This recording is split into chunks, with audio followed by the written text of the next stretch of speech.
Bonjour, ici Moulin Yvar, j'espère que vous allez bien. Alors, je vous ai fait un petit tutoriel pour vous aider à l'examen, pour vous dire un peu comment ça va fonctionner et qu'est-ce que l'on veut. Alors, tout d'abord, le matériel que vous avez droit, une calculatrice, crayon, moi j'aime bien le pouce-mine avec une mine HB, une efface et, si vous le souhaitez, un marqueur jaune ou de la couleur que vous voulez. Et finalement, une règle. L'examen, comment ça va se passer? Comme vous voyez ici, à la section 18, alors ceux qui l'ont vu ou qui vont le voir pendant que je fais la vidéo, c'est pas activé. Alors, ça va être dans la section 18. Ici, vous allez voir le VIA et ici l'examen. Là, j'ai pris l'examen d'hiver 2016, celui que vous aviez déjà. Alors, dans un premier temps, ce que je vous suggère de faire, je vous suggère de préparer vos feuilles avant l'examen. Alors, ce que vous allez faire, c'est que vous allez répondre directement sur des feuilles. Alors, ici, nom,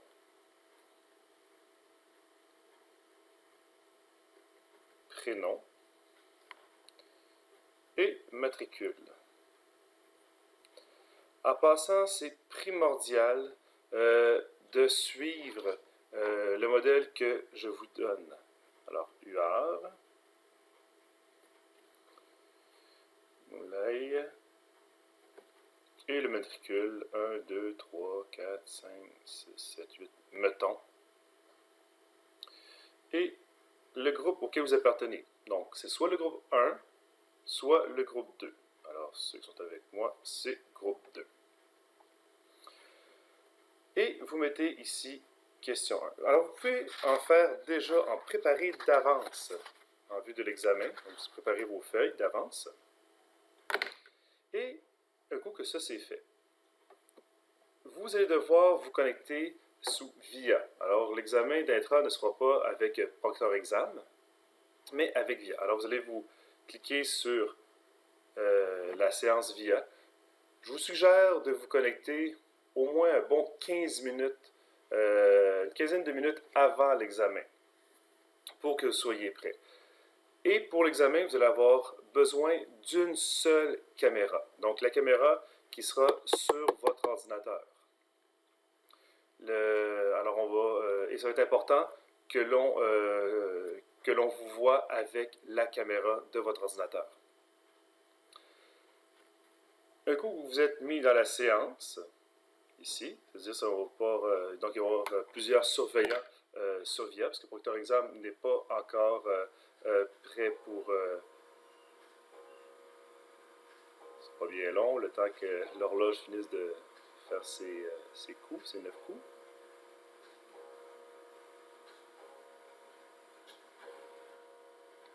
Bon, parfait. Alors, l'examen comme tel. Ici, je vous suggère, vous pouvez en passant l'imprimer si vous le souhaitez. Par contre, n'oubliez pas que l'impression va rentrer dans votre temps d'examen. Ou bien, vous pouvez le faire directement ici. Je vous rappelle de ce que vous avez le droit à l'examen. Vous avez droit à tout ce qui est sur Moodle ici. Tout ce qui est disponible sur Moodle, les vidéos, les présentations, toutes les notes de cours que vous voyez ici. Vous avez droit au didacticiel, tout. Ce que vous n'avez pas le droit, et ça c'est important, c'est des logiciels de type Excel, des sites internet qui font des calculs à votre place, calculatrice programmable. Alors tout ça, c'est interdit. C'est-à-dire que si jamais vous utilisez un de ces outils-là ou types, vous comprenez la logique, eh bien, il va y avoir des sanctions malheureusement. Le seul instrument de calcul que vous avez droit, c'est votre calculatrice. Vous avez droit ici également au résumé des formules d'intérêt. Bon, ça, de toute façon, vous l'aviez déjà. Ici. Et les tables. cherche mes tables.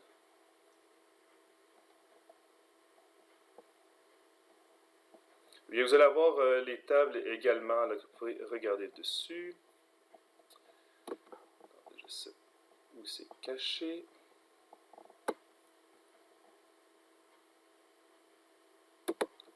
Vérifie ici. Non, c'est pas là. Alors, vous avez droit à vos tables. Si les tables ne sont pas sur module ici, vous allez pouvoir les retrouver, les tables nécessaires à la fin. Oups. Ici, le solutionnaire, vous n'aurez pas les solutions, bien sûr. Alors, ici, en annexe à la fin de l'examen. Alors, les tables utiles.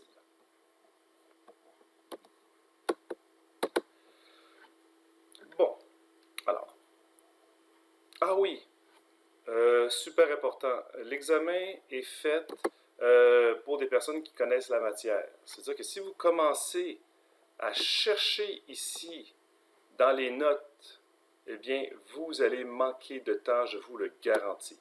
C'est-à-dire que vous devez être super prêt. Vous devez avoir, je vous suggère même de faire des feuilles de notes que vous avez déjà préparées, que vous mettez sur votre bureau pour justement là, accélérer le processus. Vous n'aurez pas le temps de chercher dans les notes et encore moins d'aller vérifier dans les vidéos.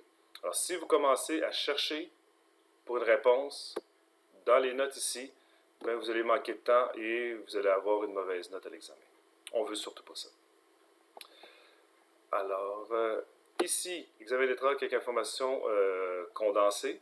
Ça peut être vraiment utile. Ceux qui ne l'ont pas regardé, je vous suggère de le regarder. Et maintenant, commençons l'examen. Alors, je ne me brancherai pas ici, parce que moi, je suis en mode éditeur. Vous n'allez pas voir ce que vous allez voir à vous. Alors, on ouvre l'examen, que vous pouvez, comme je disais, imprimer ou garder directement en ligne. Alors ici, j'ai la première question. Question 1. Voilà, voilà. Alors, travail à faire. Bon, j'ai été trop rapide. Alors, on demande l'état de variation des capitaux propres. Variation volétiforme. Variation des capitaux propres. Alors, état des variations des capitaux propres du 1er janvier au 31 décembre. Le nom de la compagnie, MTS LT.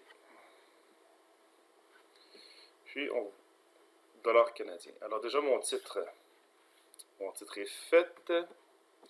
Et maintenant, je vais faire mes différents comptes. Alors, résultat non distribué. Début. Émission. D'action, etc. Puis après, je peux faire un superbe cadre. Rapidement, je sais qu'il y en a qui sont vraiment dans le détail, mais n'oubliez pas, vous ne voulez pas perdre de temps.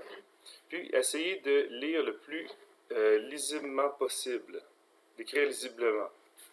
Vous voyez ici, janvier, c'est difficile à lire, décembre, mais bon, ici, c'est pas très grave, mais ici, c'est important de comprendre, même ici, mission d'action. C'est pour ça que je vous suggère d'écrire à la mine.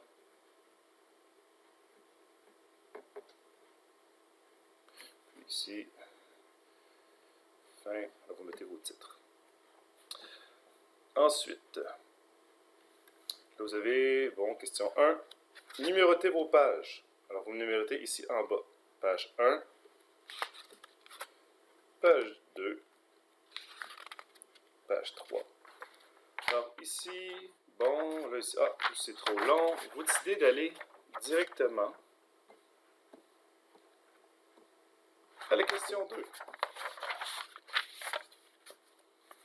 Encore là, non, UR, prénom Moulay. Groupe, toujours le groupe 2. Matricule.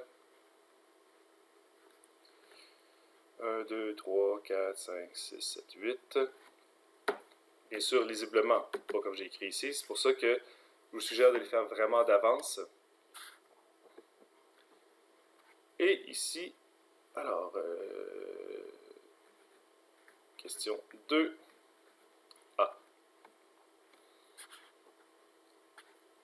Alors, comment je veux que vous le remplissiez maintenant pour ceux qui ne sont pas des états financiers? On va mettre mon véhicule pour l'utilisation pour le véhicule. 15 000 pour obtient un contrat de location pour 430 de l'acquisition d'une bonne de recharge. Ok, c'est pas ici.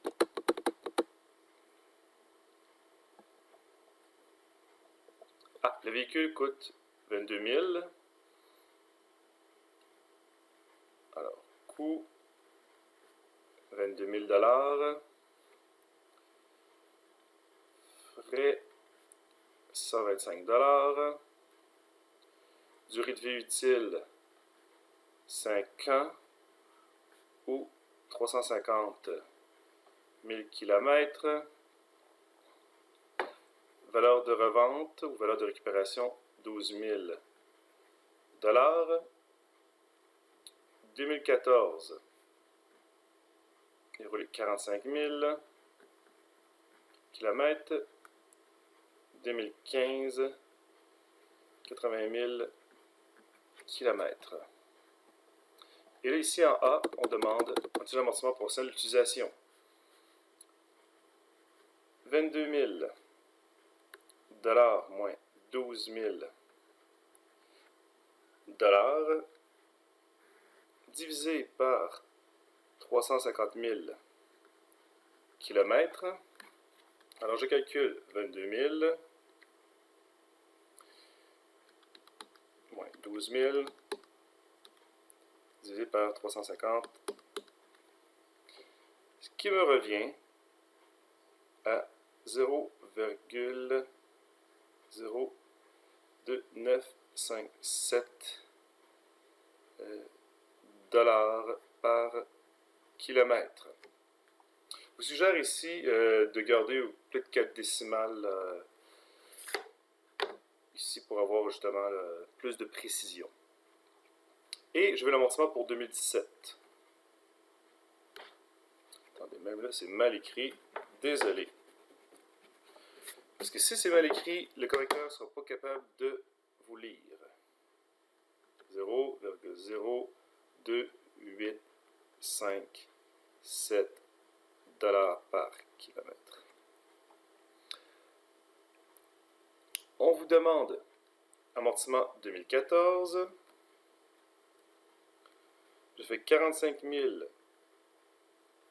km multiplié par 0,2857 $ égale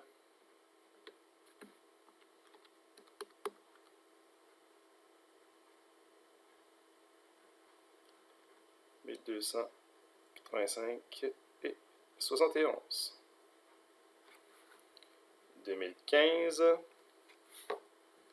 j'ai 80 000 kilos.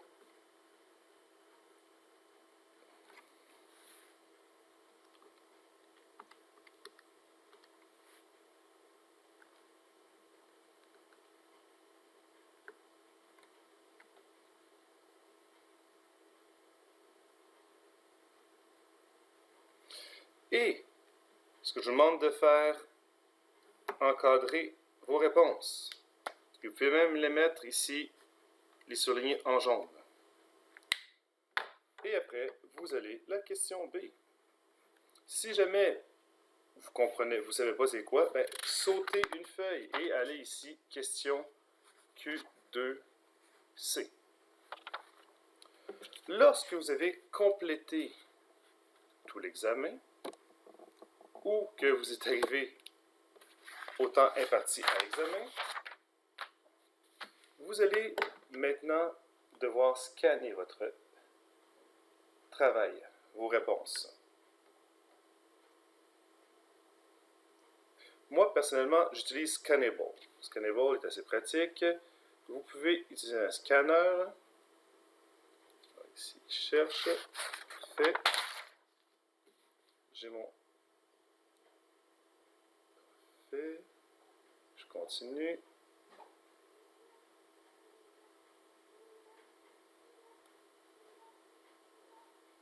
Je m'assure que j'ai bien mes réponses. Bon, ici, je vais recadrer. Et ainsi de suite. Lorsque c'est fait, vous l'envoyez à votre propre adresse courriel.